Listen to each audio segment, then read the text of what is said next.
बॉर्नव्हिटा तर तुम्ही लहान मुलांना अनेक वेळा दिला असेल, पण आज आपण बघणार आहोत आयुर्वेदिक बॉर्नव्हिटा. येस आयुर्वेदिक, आणि तो सुद्धा कोहळ्यापासून. ॲक्च्युली हे आयुर्वेदामध्ये रसायनमध्ये सांगितलं आहे. रसायन म्हणजे ते तुमचं बुद्धी वाढवतं, तुम्हाला दीर्घायुष्य देतं, त्वचेचं तारुण्य टिकवून ठेवतं. लहान मुलांसाठी तर खूपच चांगलं आहे, त्यांची वाढ चांगली होते, ते शाळेमध्ये हुशार होतात. आणि जे मोठी माणसं आहेत, जे ॲडल्ट्स आहेत, त्यांनाही जे म्हातारपणाच्या खुणा आहे, हे असं म्हणतात रसायन जर सेवन केलं तर लेट येतात. आता रसायन जे आहे हे कधी घ्यायचं असतं तर सकाळी उठल्या उठल्या घ्यायचं असतं. मग तुम्ही 1 कप दुधासोबत हे तुम्ही घेऊ शकता रोज. 1 चमचा हे रसायन घ्यायचं आहे आणि 1 कप दूध घ्यायचं आहे आणि व्यवस्थित मिक्स करून कोमट असताना ते घ्यायचं.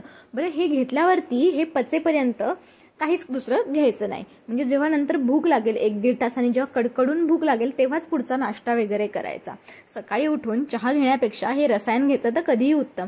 आणि ह्याच्यात एवढं सगळं तूप वापरलेलं आहे, कोहळा आहे, परत आपण बघितलं त्याच्यामध्ये कोकोनट म्हणजेच नारळसुद्धा आहे, ह्याच्यामध्ये साखर आहे, पण ही आपण खडी साखर वापरलेली आहे. आणि आयुर्वेदामध्ये असं म्हटलंय की जे शर्करा अर्थातच जी केमिकल विरहित साखर आहे ती शरीरामध्ये तरपण आणतं, म्हणजेच एनर्जी देतं.